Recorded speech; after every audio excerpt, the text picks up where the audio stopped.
Hey everyone, Dr. Binning here. This is my good friend Paul. This is Marta. She's gonna work with me on. We're gonna share Paul's story. He's going through our metabolic reset program, which has helped him shed 20 something pounds, right? Yep. In a short period of time that he has no intentions on ever letting creep back onto his body, right?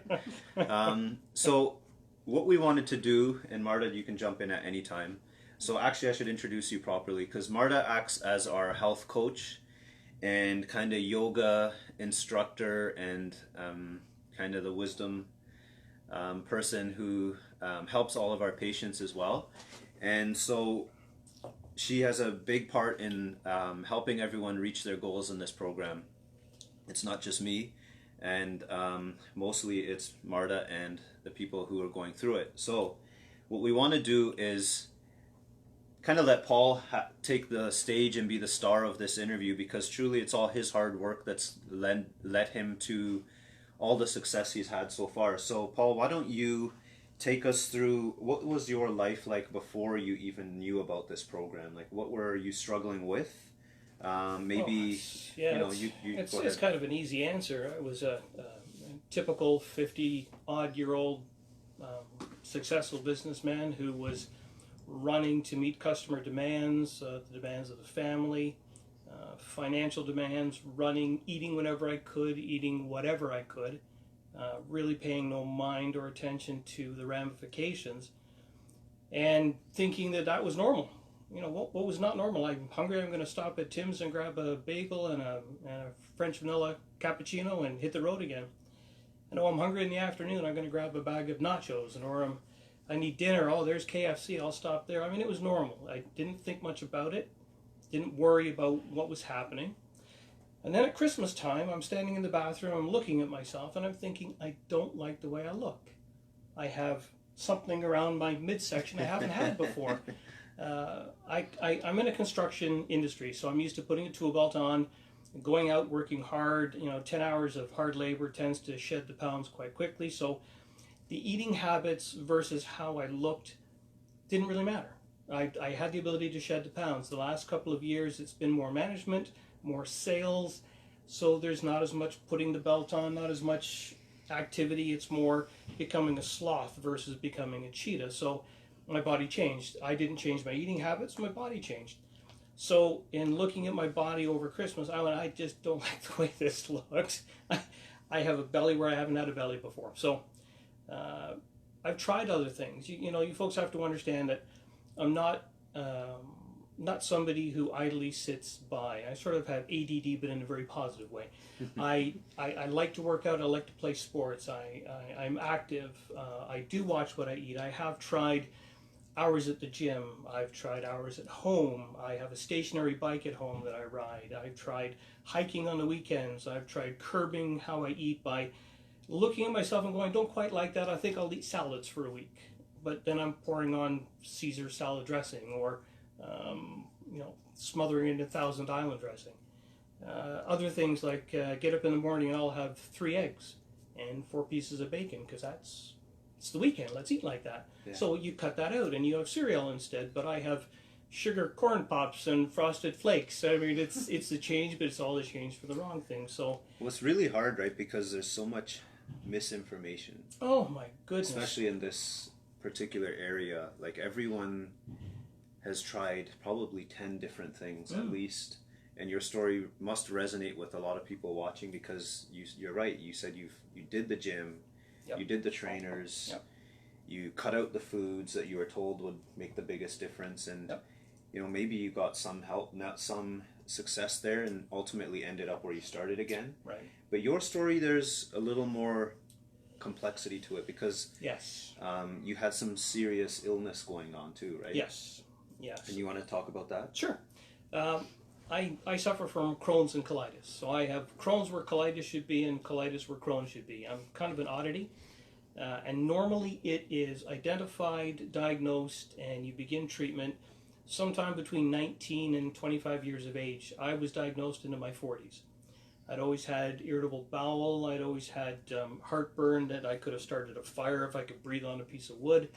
I had upset stomach. I had terrible issues with my plumbing, and I thought that was normal. I went to see the doctor after seeing some serious effects coming out of me that I didn't like. And doctor sent me to a specialist. Specialist did some poking around and said, yeah, you've got Crohn's and colitis. So cut out the salads and the legumes, cut out the beef, cut out the corn, cut out, and start looking after yourself. So I did. I listened to what they had to say and followed down that road for a while. Didn't like it, but that was life. About the time that I looked at myself in the mirror over Christmas, I noticed something on your Facebook. And I was looking at how you were in a program and how you were losing weight. And that's all I read was losing weight. I went, oh, you know what? I know this man. I've known this man for a while. He's losing weight. I got to give him a call. So we talked on the phone. Yeah. And you explained it was not a weight loss program. It was a metabolic reset.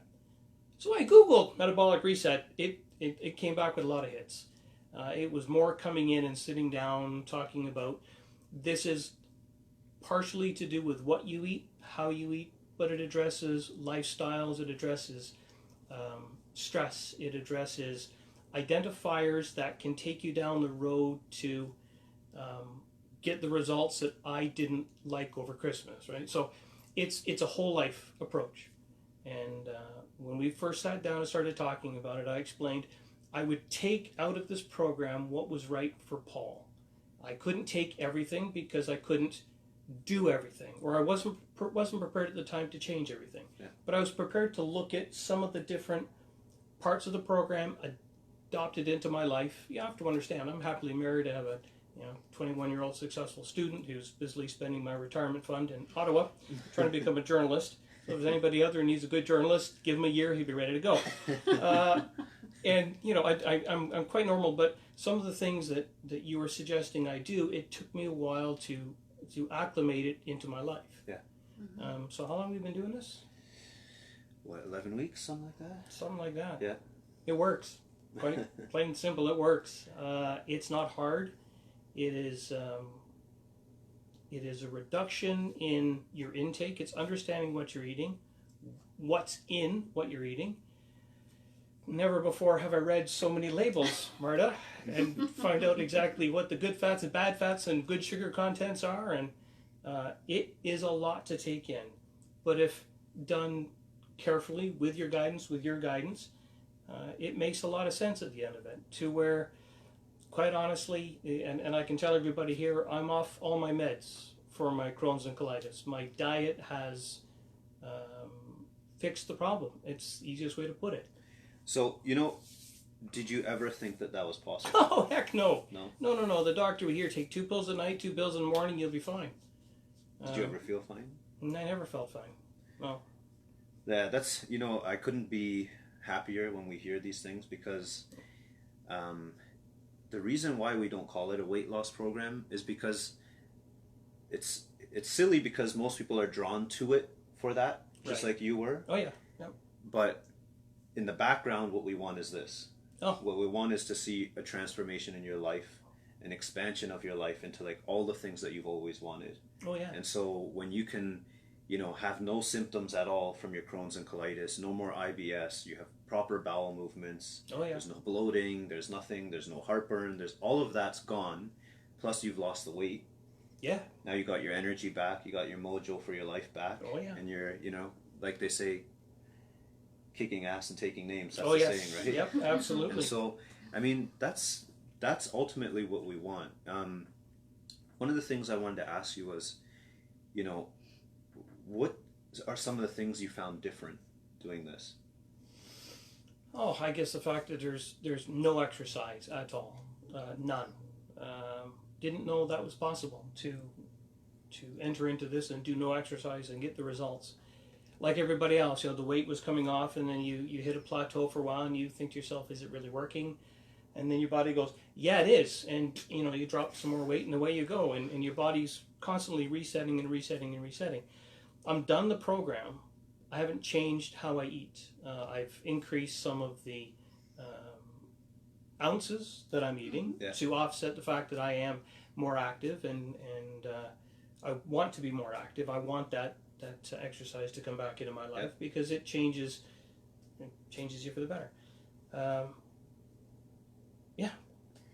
I actually wanted to ask you about taking things out of your comfort zone. As you mentioned, the program was a bit more than you expected, and I know one thing from talking to you about the food portion, taking out of your comfort zone, shopping in different types of stores, shopping in the healthy food section. You were really sort of uneasy about that at first. You had to bring that up, didn't you? I had to. And how do you feel about it now? How did that go for you? Oh, at first it was like trying to swallow a giant pill. I did not want to walk into the healthy section of the store, which is an area that I'd always avoided. Why go there? Because the Dorito chips are over there with the salsa, right? Why do I want a gluten-free rice cracker? I don't. No, that's not true now. I do. So it can be a little intimidating. Marta is referring to a story I told her. I went into a healthy part of a local major grocery store, and I was looking for spaghetti sauce. I was actually looking for something I could make grilled cheese and bacon sandwich out of, but I never did find that. There are alternatives I could let you know about, but no, it's not in the healthy section. And I felt uncomfortable asking somebody for help. I felt, uncomfortable is an understatement. I felt stupid, is what I felt. And I thought, I'm not going to get this. I can't understand this. With some encouragement from Marta, I did engage people that I met and asked what they were eating, how they were eating it, what they were putting together, and I found some support. And then you've helped me, and you've helped me. And now that's really the only section that my wife and I go into. And here's the other part of this. When I started this program, my wife, Karen, supported my decision to do this. Mm-hmm. She said, I'm with you. So when I first came home with my bag of Brussels sprouts and asparagus and my beet chips and my non-gluten, no sugar spaghetti sauce, she, like me initially, looked at it and went, I'm not going to eat that. Are you serious? But I've been doing some of the cooking, actually a lot of the cooking at the beginning, and she slowly come into the program with me. So I can't say that we're doing this together because she still has her little bits that she enjoys, her bags of popcorn and the occasional ice cream sandwich. But for the most part, she's following what I am, just eating what I'm eating, and she's losing weight. She feels better, and she's happier for it. So now when we go shopping, we both go in right for the health section, or we go to Goodness Me, or we go to somewhere else that specializes in this stuff, and we're going, hey, look at this. This is wonderful. Oh, that's not good. There's too many fats in there, although it is very healthy, and there's lots of fiber. No, we shouldn't do that. And it's amazing the way the two of us are pairing off against each other and actually enjoying what this is. Good. Awesome. So, yeah. Yeah, I mean, one of the big things about weight gain or the inability to lose weight, mm-hmm. the biggest factor that we try to teach everyone, and I know Marta spends a lot of time doing this as well, is stress. Yeah. Right? And so, it's wonderful to hear what you're saying, because if your support system or your spouse or your significant other isn't on board, right, then it makes everything more stressful. Oh, it does. And so just to have that to lean on, that, hey, she was on board, maybe not following it. Oh, absolutely. But it's turned into now she's following it and also reaping the benefits. Oh, yes. Yeah. I mean, like, it's win-win for everyone who's involved, right? It's kind of scary. Some of the recipes that you get with the binder that comes with the program are some recipes. My wife is not a lover of spices, but I found that through this process, your palate gets cleaned like That's you right. wouldn't believe. When you take the sugars and the glutens and the oils and the nastiness out, your tongue comes alive, and it's the small things like the spices that make perhaps some of the blander foods taste wonderful. Yeah. I have to tone those down a bit with Karen, but that's fine. She's learning. She says, I'm really starting to enjoy this. There's a shrimp dish in there that we've used. She asks for it. So regardless of the fact that it's good for you, she says Sunday night, can you make that shrimp thing for us? I go, yes, I can make that shrimp thing for us. So that's you know what? That's a good point, because like nowhere is it written that eating good and eating to fuel your life should taste like shit. No, absolutely. Right? Oh, yes. It should taste good. There's no reason why it shouldn't. It's just we're always presented this narrative of like, if you're going to do this, it's going to be torture, and if you're going to do this, you're going to be drinking powders and you know, popping pills, and it's what none of us want to do, which makes it very difficult. Whereas, you know, what you're kind of saying is, it's one, enjoyable. There's no calorie counting. You're just eating, and you're eating the right things that allow you to lower your inflammation, which allows your body to heal essentially. Big time. And you know, one of the other things we worked on, like we said, was stress. Was like, actually, how are you investing in your relationship? Because that is important part of your life. It's a big part of your life. It is. Right? It is. Yeah. I mean, some of the things that we've identified as triggers to send you back to your old ways. So, I always refer to it sort of going back to the old ways. I have a hard time now thinking about a large deep dish meat lover's pizza for dinner, because I know what it's going to feel like the next day. Because I've tested the waters. Don't get me wrong. I mean, there's been times where I thought, you know what, I'm just going to have, for whatever reason, I'm going to have this because it's convenient and it won't hurt me. Oh, yes, it does. Oh, yes. It doesn't set you back, but you can definitely feel there's a difference in your body. Right. It is your body sending you signals, this is wrong. And you just need to listen to your body. That's right. It's learning how to listen, right? Absolutely. So stress is part of this. So if you have the support at home and you've got a crazy job and a crazy lifestyle, meaning you have no time, you need to learn how to eat smart. You need to find the spots to stop at to give you what you need without breaking that habit that you spent weeks and months developing. Yeah. So, I mean, I have my little sweet spots that I go to, and I can eat properly and responsibly and feel full. Yeah. I didn't know that. Did you ever really feel hungry, though? Like, were there ever periods of time where you're like, oh, I can't do this because I'm hungry? No, actually, not during the program. Good. No, it was after the program, as my body was continuing to lose the weight, where I would find in the afternoons I would be starving. There'd be a couple of days where I would just have the wicked munchies, or I would I'd crave things that I haven't had in a while. And we found out that that's just my body going, hang on a second, we're not done yet. Yeah. Blurp, it drops a couple more pounds and it goes away. Yeah. Kind of freaky. So now, as you've kind of progressed, you've kind of went from, you know, before we even did any work on this, to going through that whole process. Now, how has your life changed coming out the other side? Well, if we look at how we've managed to reduce the inflammation in the foods that I eat, the benefits from that, the fact that my health has improved tenfold. I don't suffer from migraines anymore. I don't suffer from the bloating. I like the way I feel, I like the way I look. I can't say there's a glow to my skin because I work outdoors, so I have a natural glow anyhow. But but there are parts of the changes where we've identified some of the stressors in my life, and we've worked through them. We found ways to combat them without going for that thing that's going to satisfy the stress. The short term. Right, satisfying. exactly. So I no longer want to run the crazy drivers off the road. Yeah. Okay, it's okay. You just keep doing what you do, and I'm going to get where I need to get to nice and safe. And that's right, because those triggers will always be there. They're not going to go away. You just need to learn how to handle them. Some of the readings that I've done, some of the I listen to books on tape, and some of the ideas that have come through from those, I'm able to put into my life without too much change. Yeah. I mean, who knew I would have a Himalayan salt lamp beside my bed? I didn't. I do now. You do now, right? Yep. And it's worth it, right? Yes, right. It works. It works. It does its thing, yes. It does. So what would advice, if there's someone out there who's watching this, who's maybe sitting where you were a couple months ago, what advice would you want to give to that person? The simple advice is give it a try, but not everybody has that ability. I'll relate this to, I used to smoke. I used to be a heavy smoker. I tried unsuccessfully to quit 10 times, but I still tried. The 11th time was successful. There was a trigger, there was a reason. It wasn't my health at all, it was the loss of a friend.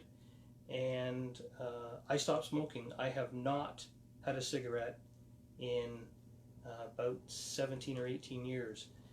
But it's trying the diets, and it's trying the workouts at the gym and it's trying to curb your appetite, if you're willing to try, this is a great place to come, because it's not about weight loss. It's about changes in your life. And I made the step because I looked at myself and I didn't like what I saw. Perhaps, there's people out there that look in the mirror and say the same thing. I don't like the way I look. The weight loss is kind of cool, because now I'm back to the same size I was in high school. And I'm not done yet. I'm still shedding a few more pounds. But it's the auxiliary things that come into this. It's the knowledge that you gain through healthy eating, the choices you make, how you handle life, how you handle stress, how you handle diet, what works for you, what doesn't work for you. And yeah, I'm still not done.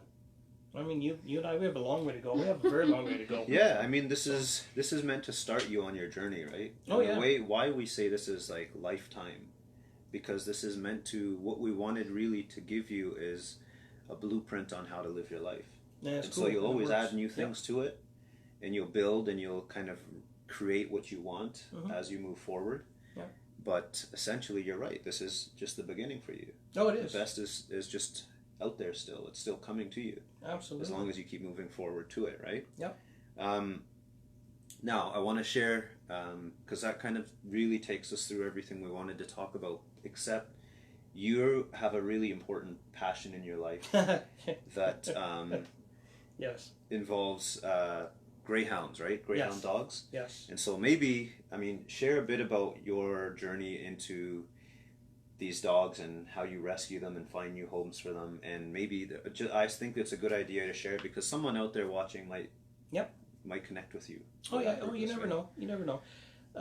My wife and I have always been big dog people, and we had a black lab with some Bernese Mountain Dog in her. She was really smart.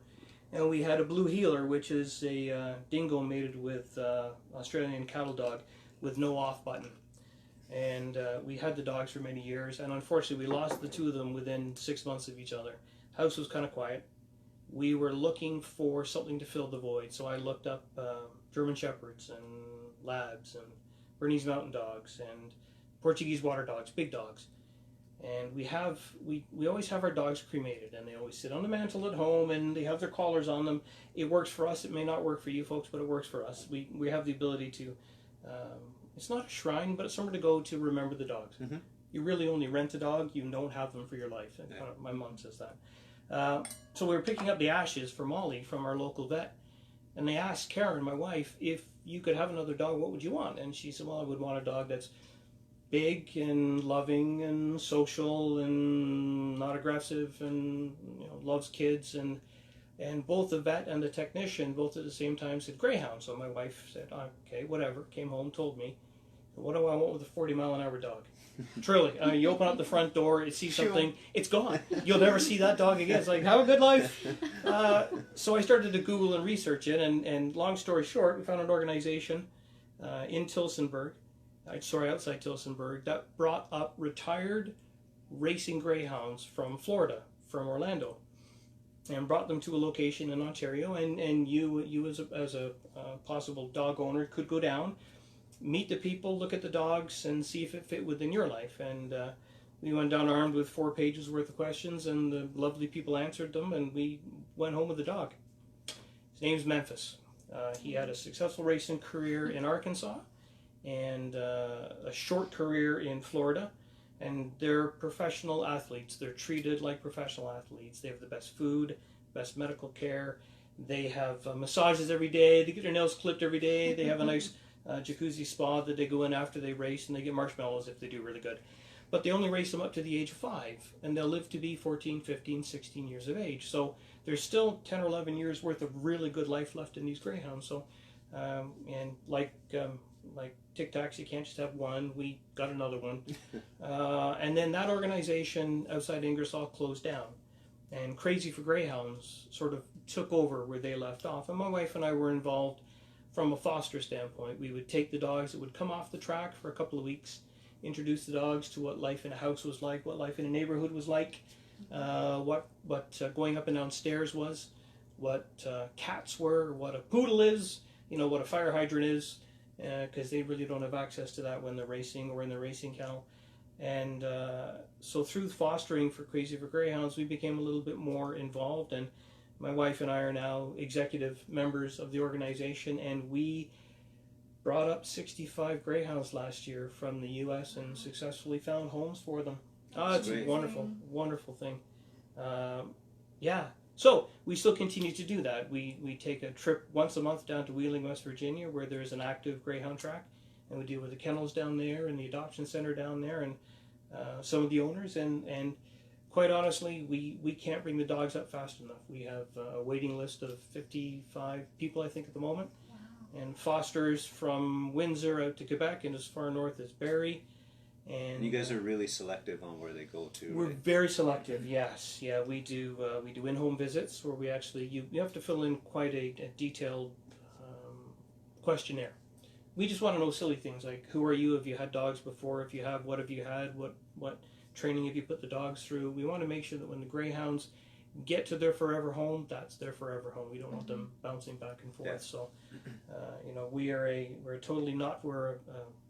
nationally registered not-for-profit organization, and we have a great board of directors, and there's 4 of us that are executives, and we all have full-time jobs. We just do this part-time. Yeah, it goes back to the passion, right? It does. And you can see how happy it makes you to have this in your life. They're awesome dogs.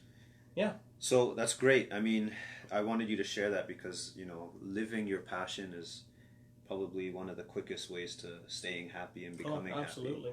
happy. Yep. So we'll kind of leave. Anything else you want to add? Marta, do you want to add anything?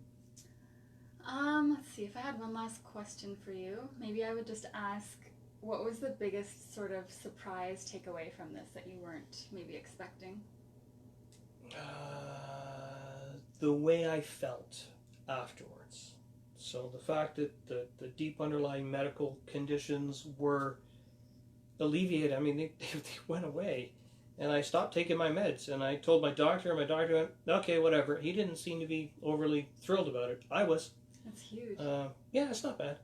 Yeah, and the fact that you can feel as good as I do with a curtailed